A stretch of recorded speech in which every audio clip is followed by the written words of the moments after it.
Assalamualaikum warahmatullahi wabarakatuh. Halo anak-anak kelas 5B, bagaimana kabarnya hari ini? Semoga tetap sehat selalu ya. Di video kali ini kita akan membahas mengenai tema 8, subtema 3 pada muatan pelajaran IPS dan SPDB bagian ketiga. Simak video berikut sampai akhir ya. Masyarakat Indonesia melakukan beragam kegiatan ekonomi untuk memenuhi kebutuhannya.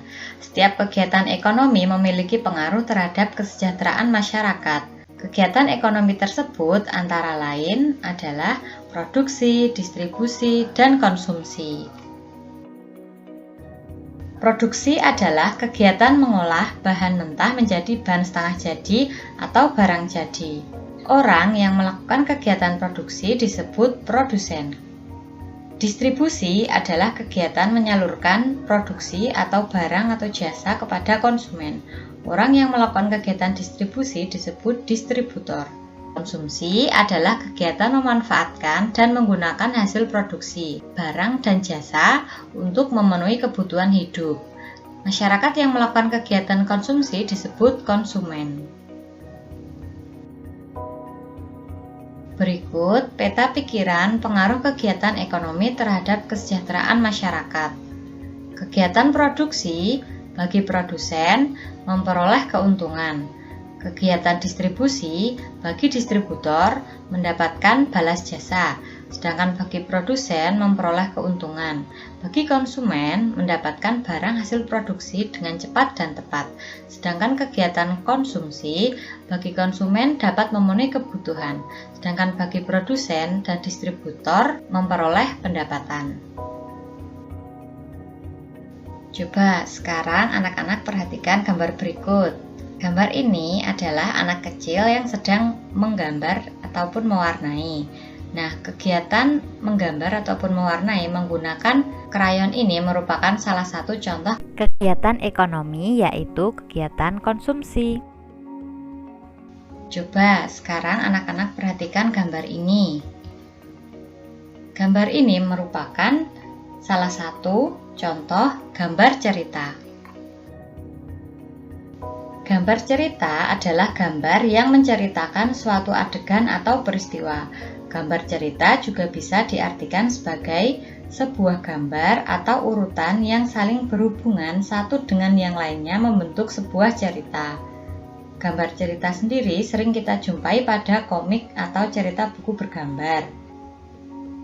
Nah, menggambar cerita dapat dilakukan dengan teknik kering atau teknik basah. Teknik kering itu pewarnaan menggunakan media yang tidak memerlukan bahan pengencer, misalnya seperti pensil warna, krayon, atau oil pastel. Sebaliknya, untuk teknik pewarnaan basah ialah pewarnaan menggunakan media yang memerlukan pengencer, misalnya seperti tinta, cat air, atau cat minyak. Dalam pelaksanaannya, kita dapat menggunakan berbagai macam teknik. Kita dapat menggambar cerita dengan teknik kering saja. Kita dapat menggambar cerita dengan teknik basah saja. Namun, kita juga dapat menggambar cerita dengan menggabungkan teknik kering dan teknik basah. Berikut langkah-langkah membuat gambar cerita. Yang pertama, persiapkan bahan dan alat. Sebelum menyiapkan bahan dan alat, sebaiknya kalian tentukan dahulu jenis teknik yang akan kalian gunakan, teknik basah atau kering. Setelah itu, persiapkan alat dan bahannya. Yang kedua, menentukan tema. Pemilihan tema akan menentukan gambar yang akan dibuat. Penentuan tema dapat dilakukan dengan melihat lingkungan sekitar atau pengalaman diri sendiri dan orang lain. Yang ketiga, pembuatan sketsa. Setelah menentukan tema, langkah selanjutnya yaitu membuat sketsa. Sketsa sebaiknya dibuat lebih dari satu agar kita dapat memilih yang terbaik. Yang terakhir, penyelesaian gambar. Dari beberapa sketsa yang dibuat, dapat dipilih satu yang menurut kalian paling baik. Kemudian sempurnakan dengan menghapus garis-garis yang tidak perlu dan menambah garis atau coretan yang dirasa perlu agar gambar tampak lebih hidup. Jika sudah mantap, warnai gambar kalian dengan rapi. Kalian dapat mewarnai dengan teknik basah atau teknik kering. Pewarnaan dengan teknik basah menggunakan cat air, cat minyak, atau tinta. Sebaliknya, pewarnaan dengan teknik kering menggunakan pensil warna, krayon, atau oil pastel.